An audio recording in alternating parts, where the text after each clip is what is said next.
Assalamualaikum warahmatullahi wabarakatuh. Perkenalkan nama saya Ella Priani dengan NIM B1W1230065. Di sini saya akan membahas mengenai mitigasi konflik lingkungan di Indonesia dan global melalui dua kasus. Pada kasus konflik lingkungan di Indonesia, saya pilih adalah konflik Rempang Eco City di Pulau Batam dan di Pulau Batak, Kepulauan Riau. Sementara itu, untuk kasus lingkungan global, saya memilih konflik Standing Rock terkait pembangunan Dakota Access Pipeline di Amerika Serikat. Saya memilih kedua kasus ini karena kedua kasus tersebut menunjukkan bahwa pembangunan yang bertujuan untuk meningkatkan pertumbuhan ekonomi seringkali menimbulkan konflik. Apabila tidak disertai dengan perlibatan masyarakat, pelindungan terhadap lingkungan, serta penghormatan terhadap hak-hak masyarakat yang berdampak. Nah, selain itu, kedua kasus ini mendapatkan perhatian luas dari masyarakat nasional maupun internasional, sehingga menyediakan banyak sumber informasi yang dapat dianalisis. Melalui video ini, saya akan menjelaskan kronologi konflik, aktor yang terlibat, penyebab, dan dampak konflik, upaya mitigasi yang telah dilakukan, serta membandingkan efektivitas penyelesaian konflik pada kedua kasus tersebut. Selanjutnya adalah penyajian kasus konflik lingkungan di Indonesia. Yang pertama yaitu membahas kasus Indonesia ini. Saya akan menggunakan beberapa sumber berita dan dokumentasi yang kredibel, yaitu berita BBC Indonesia yang membahas penolakan warga Lempang terhadap relokasi akibat proyek Lempang Eco City. Yang kedua yaitu berita Kompas.com yang menjelaskan perkembangan konflik, proses mediasi, serta pemerintahan dalam menyelesaikan permasalahan tersebut. Nah, cuplikan berita tersebut memperlihatkan aksi demokrasi warga bentrokan dengan aparat keamanan serta proses dialog antara pemerintah dan masyarakat. Konflik Rempang Eco City mulai muncul pada tahun 2023, yang dimana ketika pemerintah melalui BP Batam menetapkan Pulau Rempang sebagai kawasan pengembangan proyek Rempang Eco City. Ini bertujuan untuk menarik investasi dan meningkatkan pertumbuhan ekonomi. Namun, pembangunan tersebut mengharuskan relokasi ribuan warga yang telah lama menetap di Pulau Rempang. Sebagian masyarakat menolak karena merasa memiliki sejarah dan budaya dengan wilayah tersebut. Penolakan berkembang menjadi aksi demonstrasi yang berujung pada berontakan dengan aparat keamanan.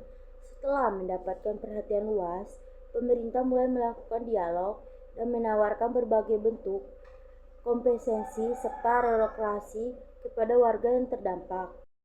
Yang terlibat antara lain pemerintah pusat, BP Batam, masyarakat Pulau Rempang, investor atau pihak swasta, aparat keamanan. Yang terakhir adalah organisasi masyarakat sipil dan media massa.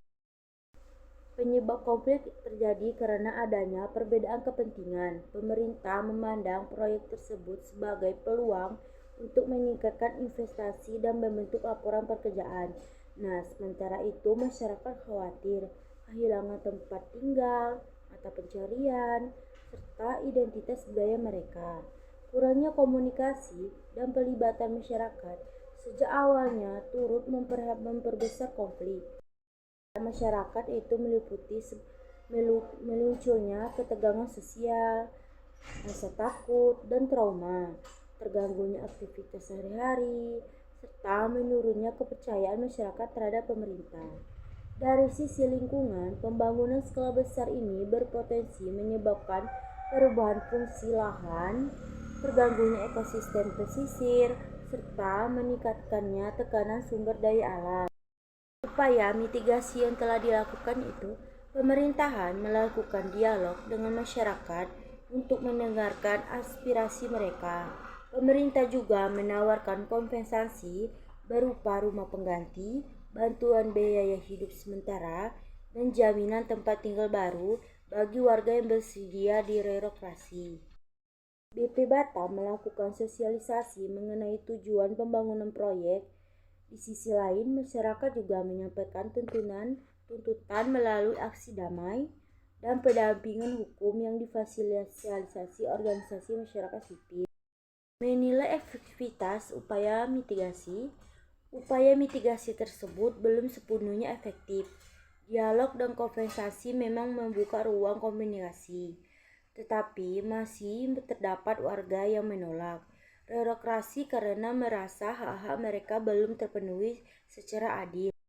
Hambatan yang dihadapi antara lain yang pertama yaitu kurangnya pelibatan masyarakat sejak awal, yang kedua yaitu perbedaan kepentingan antara pihak, yang ketiga yaitu rendahnya kepercayaan masyarakat, dan adanya ikatan sejarah dan budaya terhadap tanah yang ditempati.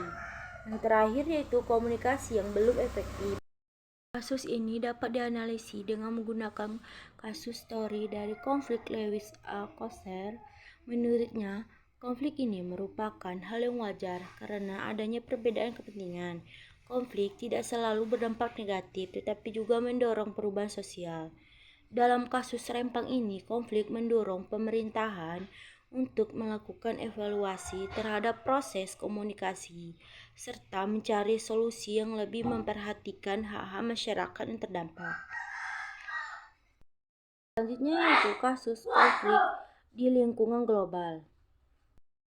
Konflik bermula pada tahun 2016 ketika perusahaan energi Transfer Partners membangun Dakota Access Pipeline.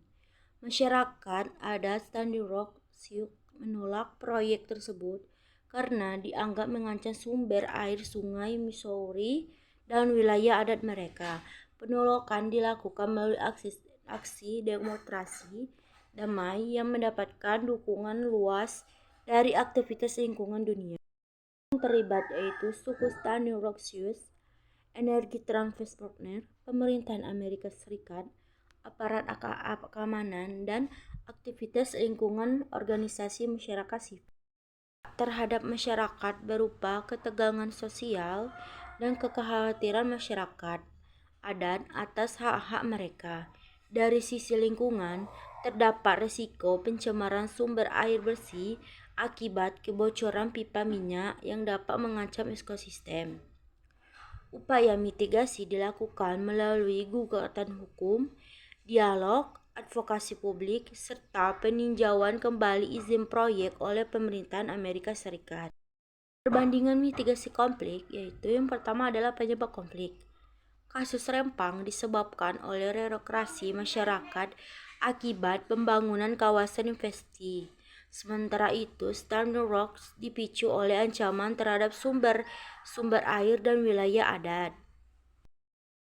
Aktor yang terlibat dari kedua kasus ini melibatkan pemerintahan, masyarakat terdampak, perusahaan, aparat dan keamanan, serta organisasi masyarakat sipil. Yang diterapkan yaitu Rempang menggunakan dialog kompensasi dan relokasi, sedangkan Standing Rock menggunakan jalur hukum, advokasi publik, dan kampanye lingkungan. Peran pemerintahan dan masyarakat. Pemerintahan berperan sebagai pembuat kebijakan dan mediator, sedangkan masyarakat berperan aktif menyampaikan aspirasi dan perjuangan hak mereka.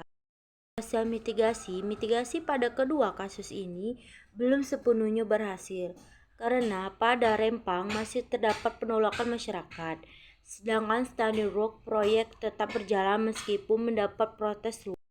Peran yang dapat diterapkan di Indonesia adalah pemerintahan perlu melibatkan masyarakat sejak tahap perencanaan, bersikap transparan, menghormati hak masyarakat yang terdapat, serta mengutamakan dialog yang adil dan partisipatif.